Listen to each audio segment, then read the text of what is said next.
Okay, so we're solving inequalities. Today we're doing it algebraically. Tomorrow we'll be doing it graphically. Here's the properties of inequalities. There's the transitive property where if I have one value is less than another value, and that second value is less than the third value, then the first value is less than the third value. You can add two inequalities together if you know that two things are less than two other things. The two less than things can be added and will still be less than the two greater things. You can add a constant to both sides. And then when you multiply by a constant, if the constant is positive, then your inequality sign stays the same. If your constant is negative, then your sign switches. So multiplying or dividing by a negative switches signs.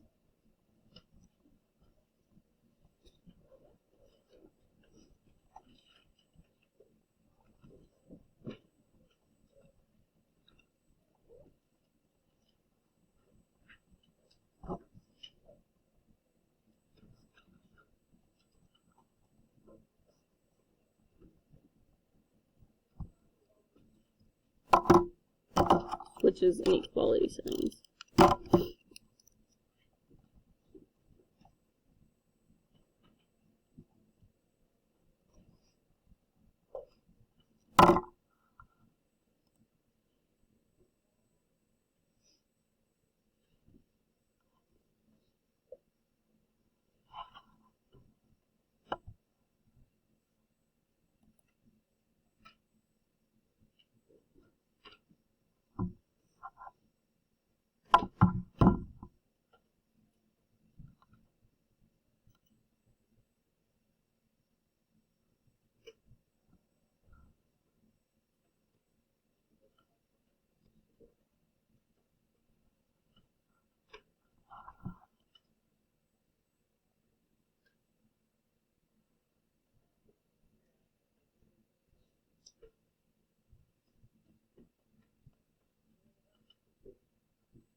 Okay, so number one wants me to solve the inequality.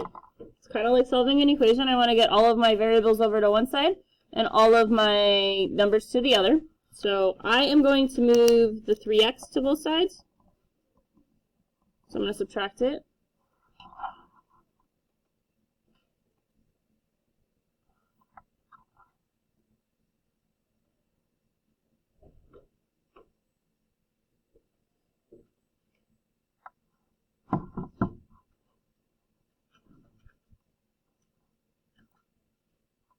Okay, which gives me 2x minus 7 is greater than 9.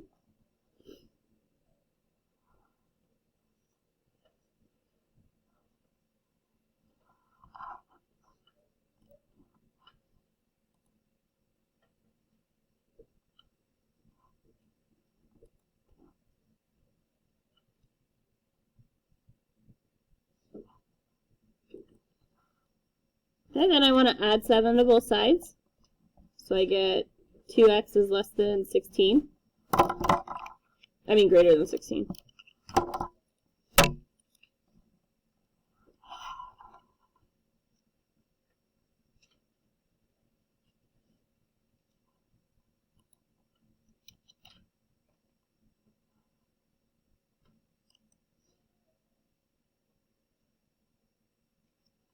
Then I want to go ahead and divide both sides by 2. So I get x is greater than 8.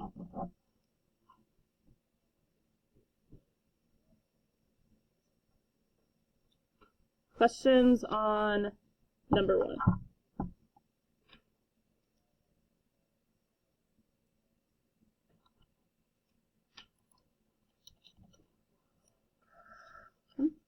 So same idea for number 2. What do you guys want me to do first?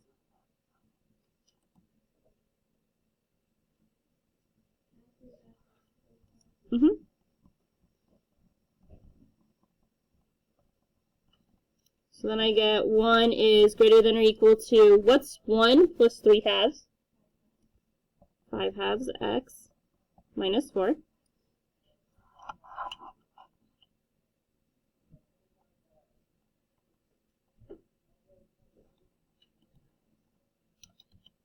Okay, then I want to do what? Add 4 to both sides. Then I get 5 is greater than or equal to 5 halves x.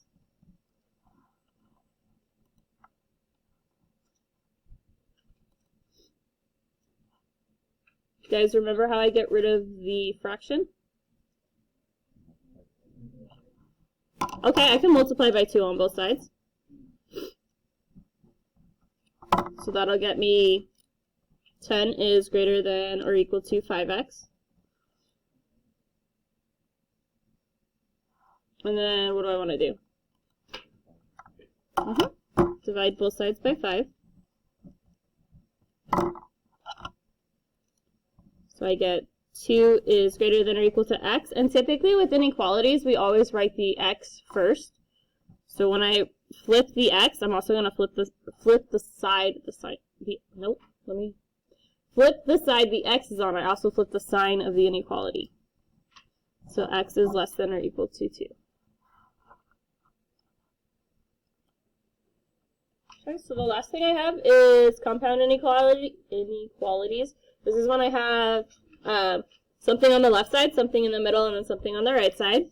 Whatever I do, I have to do to all 3. So I always want to try to isolate my middle and turn it into just the variable. So I'm going to start off by adding 1 to all 3 pieces.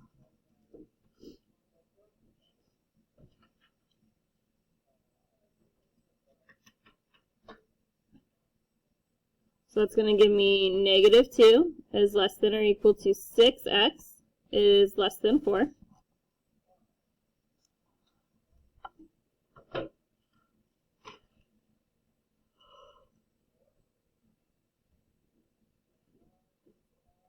Then I want to isolate that variable, so I'm going to divide everything by 6.